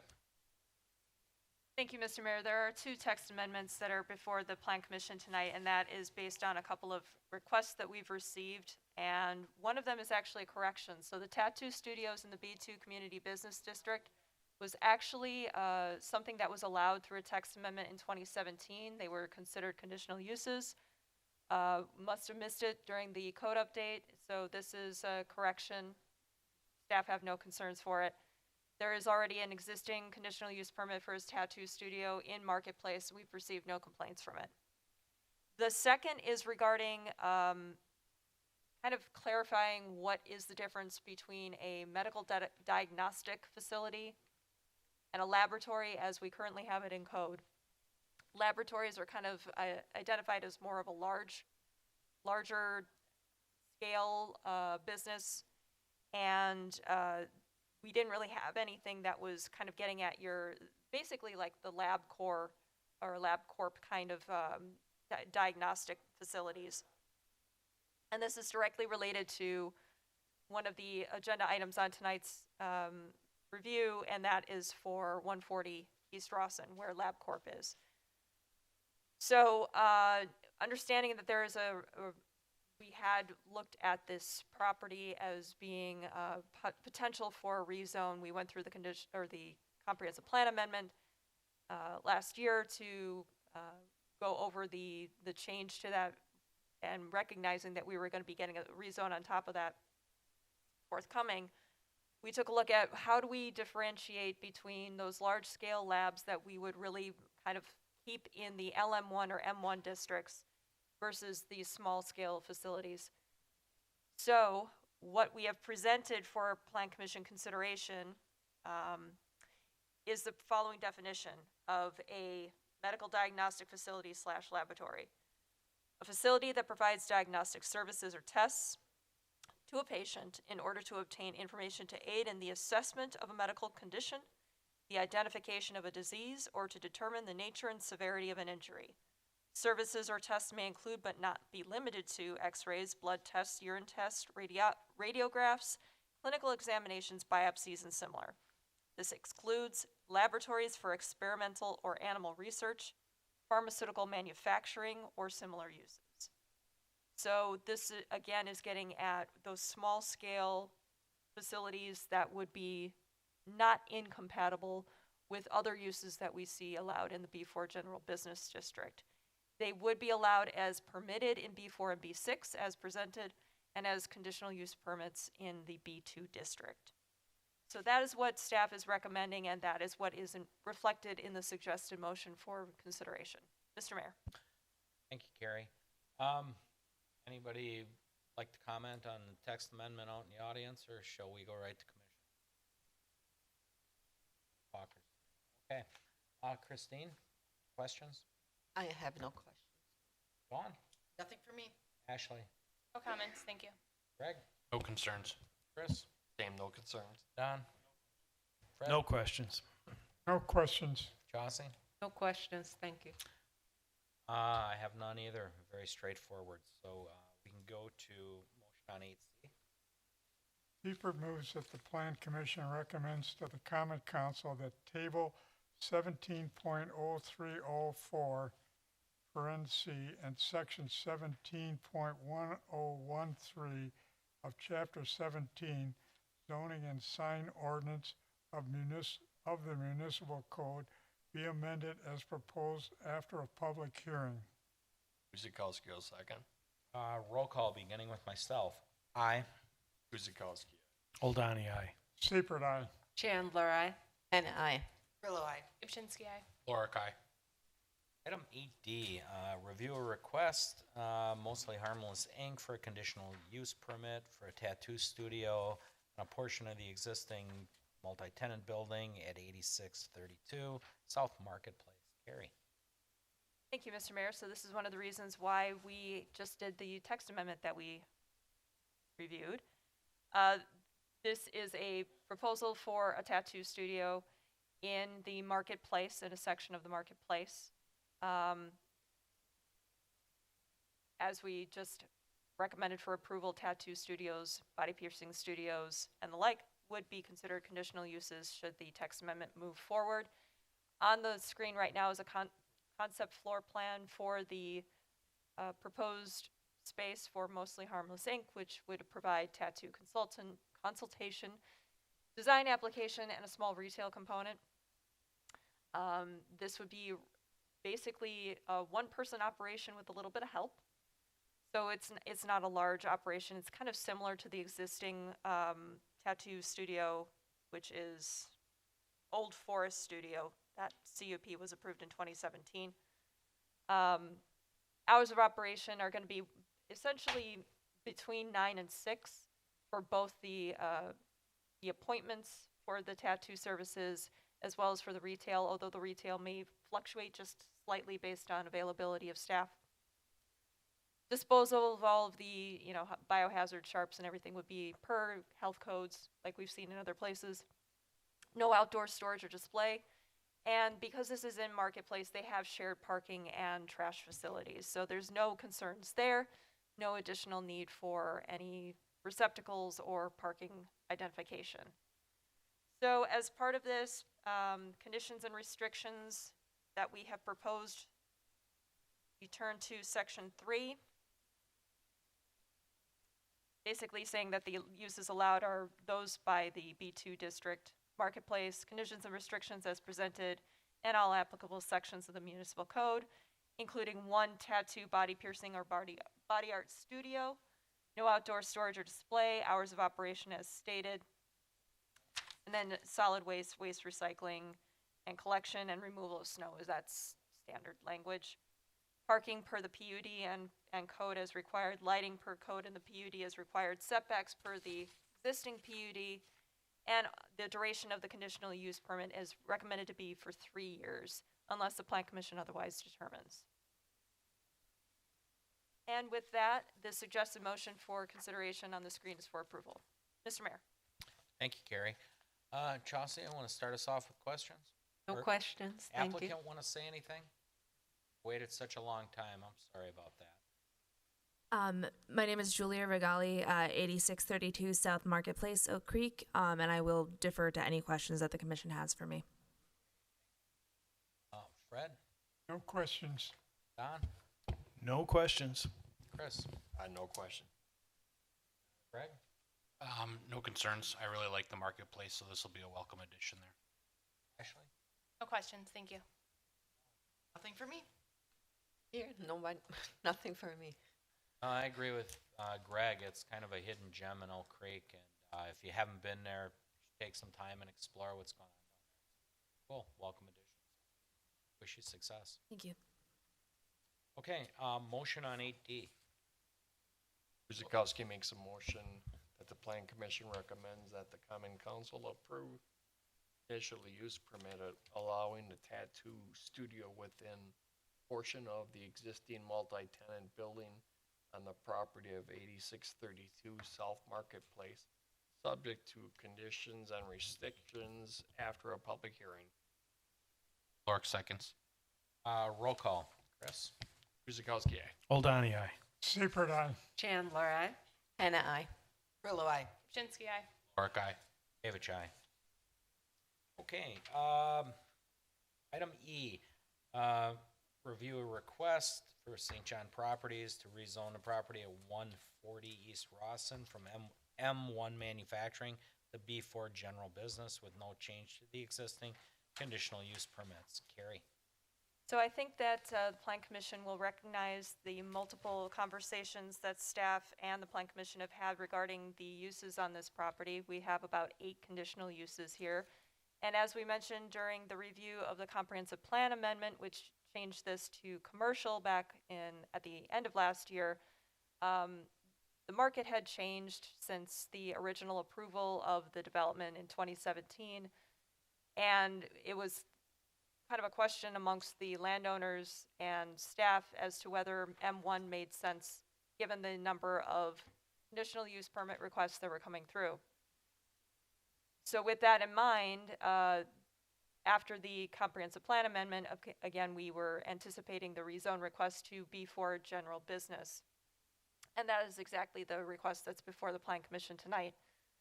Giving you an example of what is currently on the property in terms of tenants. This is building C, which is almost entirely filled.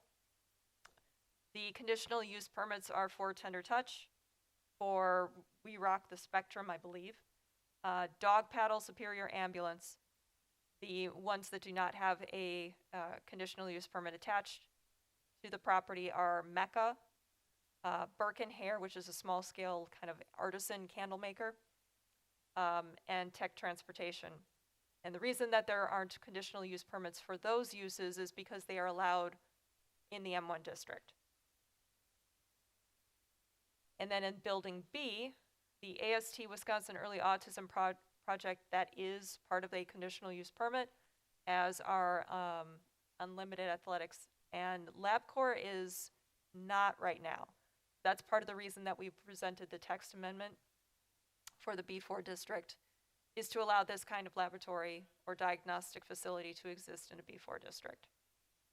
And there is one tenant space that is open. DM Fence and RomTech are considered permitted uses in the M1 district.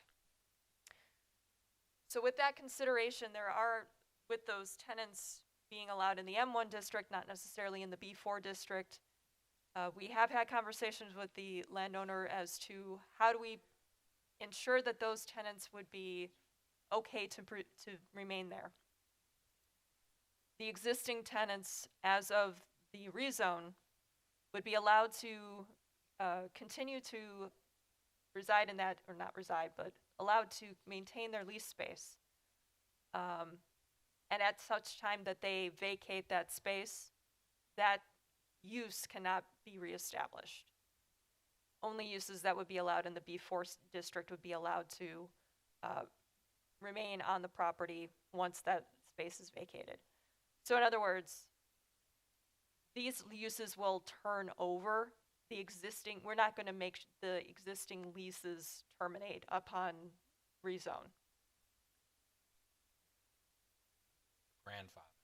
It wouldn't necessarily be grandfathered, but the existing tenants would be allowed to remain until their leases would expire. That doesn't mean that they couldn't renew their lease. It means that once they vacate that space, Oh. you can't backfill it. They choose to leave. It also means that they wouldn't necessarily be allowed to expand because it loses that kind of non-conforming existing status. So with that in mind, that would be the allowances moving forward.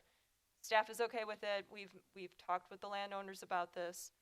And as long as we are moving forward with the B4 district and having uses come in after that in conformance with the B4 district, that would be the plan moving forward. And there is a suggested motion for approval on the screen. I will say that this also takes into consideration the future building A on the property, which we've talked about in concept, would be kind of designed a little bit differently than the existing two buildings because it would be going after more of the retail services that are allowed in the B4 district anyway. Mr. Mayor. Thank you, Carrie. We'll tee it right up. Christine? Yes, I have one question, Carrie. So are these businesses be notified with this changes now? Because if they elect to leave, they may leave right away. They are allowed to stay, and I don't know how long their leases are. They could be for a year, they could be for 5 years, they could be for 10 years, for all I know. They would be allowed to stay once the rezone occurs, but they can't expand. And once they decide to leave, once they decide to terminate their lease, not renew, what have you, they would not be, the same use would not be allowed to backfill. So the landlord knows that, the leasing agency, or management company rather, understands that whenever they're looking for new tenants, they would not be allowed to put in that same use. Yes, I understand. What I'm saying is if that tenant has been notified today, he has the right to leave today. He doesn't have to leave. Yes, he doesn't have to stay. Or they have to stay based on the lease. The lease agreements with each of the tenants are theirs to determine. So the communication about what happens at lease renewal, or if they want to, leave at some point, that has to do with the landlord and the landowner and the tenant themselves. The rezone wouldn't necessarily affect them unless they wanted to expand, in which case they wouldn't be able to. There's no requirement for them to, vacate after a certain point. I'm not sure they would even understand what rezoning the property would mean. If it doesn't mean anything to their lease, they're probably not going to have an issue with it. But communicating that is on the landowner. Yeah, and I see the property with the landowner. So if that came up from the landowner and they have been notified with that change, would that break the lease contract? So I'm Kristen Parks from St. John's, 2000 Pewaukee Road, Waukesha, Wisconsin, 53188. And to answer your question, so the lease is a legal binding document, and I don't think that this would give the tenant any legal recourse to break the lease. So we would hope that they would not fight us on that based on this. I mean, they have a lot of money invested in these spaces, so I don't know why they would. I think they'd be more nervous that we would get them to leave, on our end, but. Okay. All right. Thank you. Mm-hmm. John, nothing? Ashley? No questions, thank you. Fred? No questions, thank you. Chris? No questions. Don? No questions. Fred? No questions. Jossie? I do have a quick question. So I understand the part, if the tenants leave, then they lose their existing conditional use. However, Carrie, if they renew their lease, they still have the existing conditional use? No, the conditional uses are separate and apart from the rezone. So what we're talking about is the uses that didn't actually require a conditional use because they would be permitted in the M1 district. Those uses will be allowed to continue with the current leasees. Once those leasees decide to vacate the premises or terminate their lease, They cannot be backfilled, those spaces cannot be backfilled with a similar use. They would have to be replaced with a use that's allowed in the B4 district. But those current leases could be renewed. So that's the way we're moving forward. And so they can be renewed with the existing use. They Am I can be understanding renewed that? with the existing leasee, Okay. not with the existing use. And I want to make that clear Oh, okay. because once Okay. the existing leases with the existing tenants terminate, they cannot be brought forward with another similar business. Okay. Thank you. Carrie, I'll just ask one question. With the existing tenants that are in there, how many would only fit in an M1 and not a Or B4?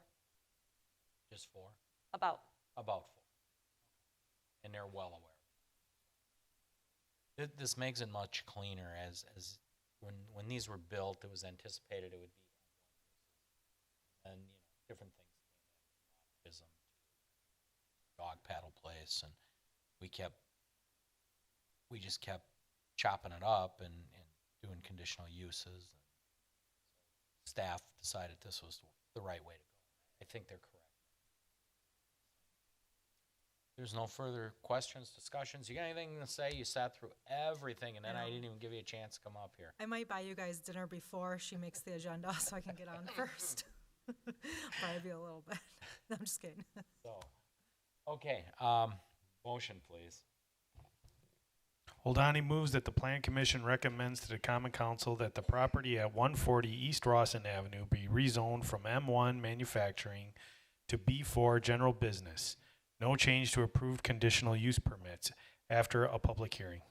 Seipert seconds. Roll call. Don, you want to start? Oldani, aye. Seipert, aye. Chandler, aye. Anna, I. Grillo, aye. Shinsky, aye. Lorick, aye. Kavich, aye. Guzekowski, aye. Okay, 8F, review plan submitted by Lance McTrusty, Bauer and Sign Light Company on behalf of Yoga 6 for modifications to the east windows for the Yoga 6 tenant space at 7978 South Main. Hello. Hi, I'm Michelle Klein. I'm the owner of Yoga 6. My address is 10372 South Menardi Lane in Oak Creek. I'll just start by saying, clearly hand in stone, you guys are not in favor in the vinyl. But what I will just say is, our space is 75% windows, and we've taken great care in preserving as much clear glass as we possibly can. We have very specifically put our practice room, which has to be a private area, restrooms, utility rooms, away from the windows. However, part of our required design as a franchise is to have a storage room, prop room, which is a member-facing room that holds our blocks, our bolsters, our weights, our audio-visual equipment, as well as a furnace room. We are a hot yoga studio. We have a very expansive furnace system. That is in our rear of our space. We have several options to cover the public view of those, which I think we would all agree would be desirable. We thought the most professional way of doing that would be to have professionally manufactured and installed vinyl on those rear windows. Our other option, which I do understand does not require approval, would be to use a window treatment, which we are prepared to do as well. So whether it be, my contractor is willing to do what he needs to do to put blinds, shades, drapes, whatever it might be. We prefer the aesthetic of the vinyl, but we understand that you all may not. But that is our backup plan B. Okay. I'll let everybody go first, but I do have questions coming down the stretch. Let's start out, Chris. I think the answers has been answered earlier, so I have no questions. Dawn?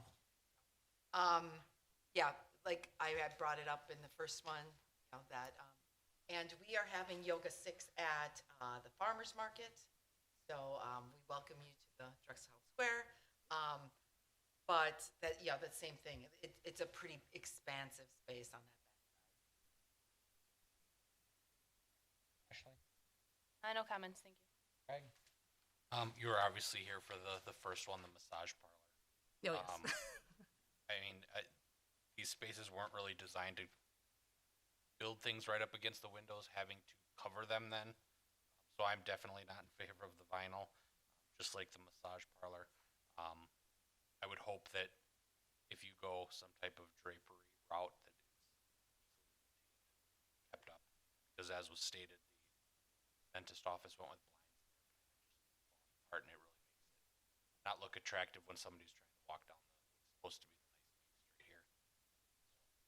I understand this, the back of the building, I believe, towards the parking lot, but just being fair to all the businesses, I didn't like it with the other one. So, thank you. Chris? I would agree with Alderman Lorik. I'm not a fan of the look. Like to keep it as clean as possible. Don? No comment right now. Okay, Fred? No comment. Chauncey? No additional questions, thank you. Okay. Just very quickly, you were trying to cover up weight racks. Can you just tell me again what you were trying to block? And again, sorry about this, but you were here for the first one. Yeah, we have two spaces. Our back room is a room where our members come in and out of to pick up, weights, Is blocks. that the one adjacent to the door? Well, there's two doors in the rear, so, Well, I guess the one with your so sign. we would, the area with the weights would be the one farther. Okay. Yeah, so those three would be what we call our prop room. So in there is, racks of bolsters, weights, blocks, straps, and our AV equipment racks. You wouldn't want that kind of visible to the public to show you do stuff? I don't think it's entirely attractive. Okay. And in all fairness to our members who are coming in and out of a workout class, who are depositing their items in there, they would probably like some privacy as well. Understood. And then the one further to the north, that is not the door, but the two windows would be our furnace room. Oh. Gotcha. Okay. Yeah, if we can come up with I totally get blocking the furnace room and utilities and hot water heater and all that stuff. I'd really not like to go down this path because we have so many businesses left to deal with. If you can really show the dentist how it should be done, I'd appreciate that. We'll do our best. My goal is cost and space efficiency, as well as trying to preserve an aesthetic and open on time. I do get Yeah. that. Chocolate Factory actually has done some creative things with their windows as well, seasonal. Okay. The suggested motion on this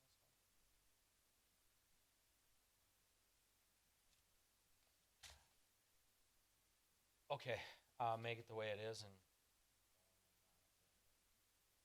There's a lot of things that the plan commission would have to specify in the motion. Oh, we can just hold this again. that. let's hold it. Oh, Yep. even I don't better. know how this is any different. Thank you. You should be running this one. Yes, Michelle? I don't know if it'd be necessary to hold because we go forward with window treatments at this point. So Great. I would be fine if the plan commission is willing to do option 2. If you're not, put it this way. If the plan commission is not comfortable with the presentation of vinyl on the windows, then you would make this motion in the affirmative and cast your vote in the negative, and then we would move forward with just working with the applicant on a window treatment that meets or doesn't need any other review. I thought that's what I said or I meant. Said in a make the motion. No, make the motion in the affirmative, cast your vote in the negative. Yeah, that's what I meant. Okay, everybody got that? All right, long day. Question, but don't we have to put something in those highlighted areas as well? I think you can just say the suggested determined, graphic. Yeah, you can, if the, what I would recommend is that you incorporate the proposal as presented in your specifications and then cast your vote. So it would be that the graphic as presented is approved, that the maximum of whatever it is, 142 square feet, is of the windows on the east elevation and the location depicted on the approved plan. That would be my recommendation. Okay. Hang on, There's give me a more. second.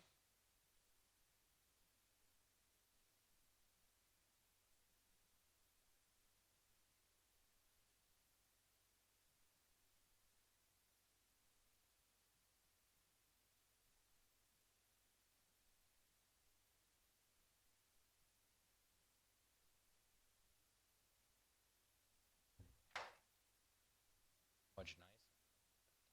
Okay, how about a motion on that? Clerk moves to approve the site and building plans submitted by Lance McTrusty, Bauer Sign and Light Company on behalf of Yoga 6 for exterior building modifications on the east elevation of the tenant space at 7966 South Main Street with the following conditions. Number 1, that all relevant code requirements are in effect. 2, that the graphic as presented is approved. 3, that a maximum of 142 square feet of the windows on the east elevation in the location depicted on the approved plan. 4, that the approved graphic is installed on the interior of the tenant space. 5, that all revised plans, site building, etc. are submitted in digital format for review by the Department of Community Development prior to the submission of building permit applications. Guzekowski, a second. Roll call, Fred. Seifert, aye. Chandler, no. No. I'm sorry. I meant to say no. Oh, okay. Let the records denote, Commissioner Seipert voted no. Got carried away. It's been a long night. Chandler, no. Anna, no. Krilla, no. Pshinski, no. Lorick, no. Bukevich, no. Guzekowski, no. Holdani, no. And just for the record, I probably would have made the same mistake if I went first. We're so used to it. Sorry, Michelle. Either way, looking forward to you getting in. Do you have a time, opening date? Okay, well, Hopefully by the end of April. I hear a lot of people are looking forward to it, particularly the goat yoga. That's not you? Who's No, we were gonna try to arrange it with somebody. Oh, no kidding. But they're excited for you, so. Yeah, she is. Okay. Very quickly, announcements. Dawn, you got an announcement for the weekend? I do. Saturday is our first indoor pop-up of the Oak Creek Farmers Market ever. Awesome. So we will be at Divine. We have over 40 vendors coming. We'll have another one in April, where we'll have almost 50, 60 vendors, and then we're outside May 6th. Keep in mind, Divine is located just short of Rawson Avenue on 27th Street. And market opens from 9 and runs till 1 p.m. So if you got nothing to do this weekend, go check it out. With that, motion to adjourn. Brillo moves to adjourn at 8:04. Seifert seconds. Roll call. Chauncey? Chandler, aye. Anna, aye. Brillo, aye. Pshinski, aye. Lorick, aye. Gavich, aye. Guzekowski, aye. Holdani, aye. Seifert, aye. No. Excellent. All right, everybody. Thank you.